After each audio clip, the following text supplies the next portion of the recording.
prometida. Irmãos, esse texto que nós lemos no livro de Números 13, a partir do 17 a 33, fala sobre uma promessa feita ao povo de Israel. Irmãos, esse momento era um momento muito importante e marcante na vida daquela nação.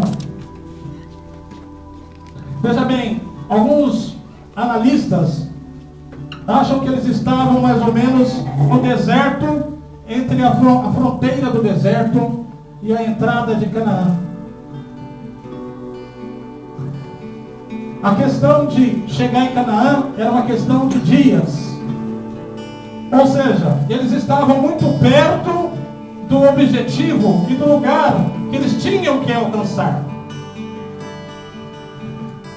Deus tinha uma promessa na vida desse povo. Essa promessa começou lá no Egito, quando eles estavam cativos, estavam como prisioneiros no Egito. A Bíblia diz, e você pode analisar isso na sua casa, no livro de Êxodo, que os israelitas estavam no Egito como escravos,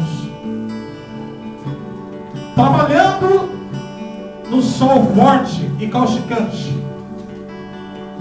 Eles estavam sendo subjugados naquela nação. Então Deus levanta Moisés e fala: Moisés, eu vou usar a sua vida para intermediar junto a Faraó a libertação do meu povo. Então Deus chama Moisés. Eu estou fazendo aqui um resumo para a gente entrar propriamente na mensagem. Deus chama Moisés, e Moisés então é usado por Deus para intermediar junto ao Faraó. E Moisés vai até Faraó falar: ó, Deus me comissionou para falar contigo, para deixar o meu povo ir. E a Bíblia diz que Faraó endureceu o seu coração de tal maneira que, ao invés de ele deixar o povo de Deus sair daquela terra e da escravidão, muito pelo contrário, ele dobrou o trabalho que eles tinham que fazer. Por exemplo, se os israelitas tinham que trabalhar das 8 às 18 horas, então Faraó fez com que eles trabalhassem, por exemplo, até as 10 horas, até as 22 horas. E para piorar ainda a situação, a Bíblia diz que ele reduziu a alimentação deles pela metade. Essa era a situação desse povo. E a Bíblia diz então que Deus enviou pragas sobre o Egito para mostrar a Faraó que ele era Deus e que ele tinha a autoridade sobre todas as coisas. E foram 10 pragas.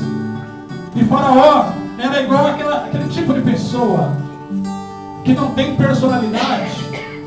A Bíblia diz que ele aceitava a saída do povo de Deus do Egito, mas assim que ele falava com Moisés: Moisés, fale com seu Deus para cessar essa praga sobre nós.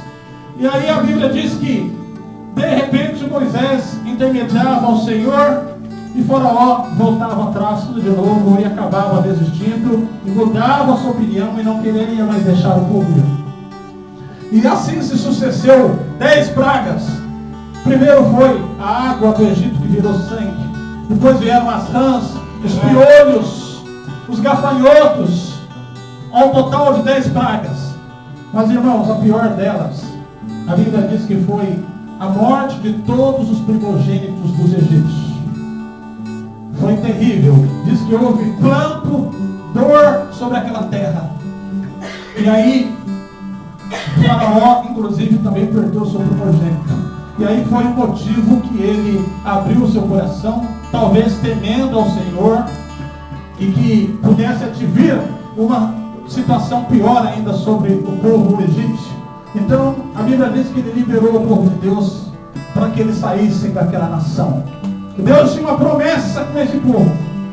E a Bíblia diz então que eles saíram do Egito rumo ao Mar Vermelho.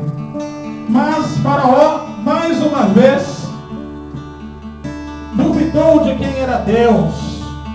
E a Bíblia diz então que ele, arrependido, convocou os seus exércitos e resolveu partir atrás do povo de Deus, que seguia rumo ao Mar Vermelho.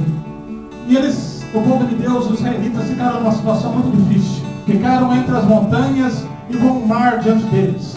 E a Bíblia, então, fala tudo isso ali no livro de Êxodo, que houve um dos mais espetaculares, essa palavra, milagres que a Bíblia Sagrada já descreveu até o dia de hoje. Deus então entrou com uma provisão, com algo sobrenatural, e abriu o Mar Vermelho, e eles puderam passar sem molhar a roupa, sem molhar o pé. E a Bíblia diz então que ali foi um golpe fatal sobre o exército de Faraó. Foi quando ele tentou também entrar por aquele caminho, e todo o seu exército, ou parte dele, foram destruídos e afogados nas águas do Mar Vermelho. Tremendo milagre, um dos fatos mais marcantes da Bíblia Sagrada. Esse povo israelita tiveram a oportunidade de presenciar o milagre de Deus na vida deles. Irmãos, não foi só isso. Além da abertura do Mar Vermelho, eles entraram no deserto. E a Bíblia diz então que quando eles tiveram fome, Deus mandou as codornizes, aves do céu, para que suprisse a necessidade de alimentação deles. Então eles não ficaram com a vontade de comer carne. Havia carne em abundância. A Bíblia diz que quando eles tiveram vontade de comer pão, Deus mandou maná, onde eles puderam se fartar. Quando eles tiveram sede, Deus mandou que Moisés tocasse uma rocha e abriu-se uma fenda. Eles tiveram água pura, potável e cristalina para matar a sua sede. A Bíblia diz que quando eles tiveram calor diante daquele sol causticante do deserto, a Bíblia diz que eles tiveram uma nuvem. Deus colocou uma nuvem sobre eles, para que eles pudessem caminhar e que eles pudessem estar abrigados e não sofressem com aquele sol causticante, com o calor. Irmãos, povo nenhum, há poucas referências bíblicas que apontam um povo que poderia ter uma experiência tão sobrenatural com Deus, que pudesse ver tantos sinais e tantas maravilhas como esse povo. No entanto, irmãos, agora entrando propriamente na mensagem, mas eles estavam ali, praticamente na divisa entre o deserto e a terra de Canaã, a terra que Deus prometeu a eles. No entanto, Deus é um ser organizado. Deus é organizado. Por incrível que pareça, não pense que Deus faz as coisas de qualquer maneira. Deus é organizado.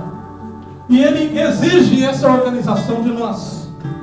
Irmãos, olha só, aqui no livro de Números 13, a partir do 17. Enviou, pois, Moisés a espiar a terra de Canaã, e disse: subi por aqui para a banda do sul, e subi a montanha. Subi a montanha. Irmãos, Deus deu aqui algumas orientações a Moisés para que enviasse espias àquela terra. Irmãos, isso aqui era uma estratégia. Era uma estratégia de Deus. Por que enviar espias? Irmãos, era preciso ver as condições e as defesas do inimigo. Havia um planejamento, uma orientação de Deus a Moisés. Envia 12 espias. Irmãos, é preciso organização. Eu sei que hoje eu estou aqui ministrando e falando com líderes. Não preciso muito tempo para estar nessa igreja para verificar que eu estou aqui falando com muitos líderes. E assim como eu, que sou brasileiro, Existem líderes na Angola que representam Angola. Possivelmente existem líderes aqui que representam Cabo Verde. Possivelmente existem líderes aqui que representam Moçambique.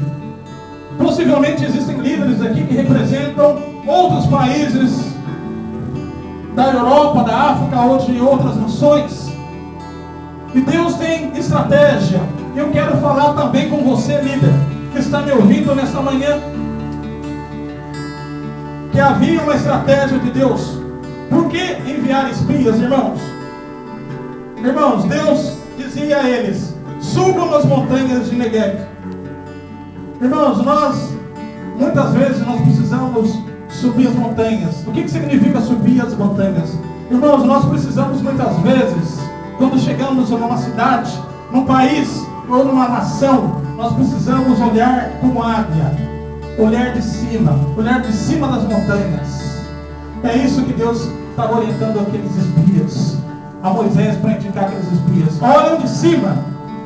Irmãos, veja bem, quando nós olhamos de cima, nós podemos trazer um relatório correto. E esse é o chamado de Deus para todo líder, que tenha consciência que precisa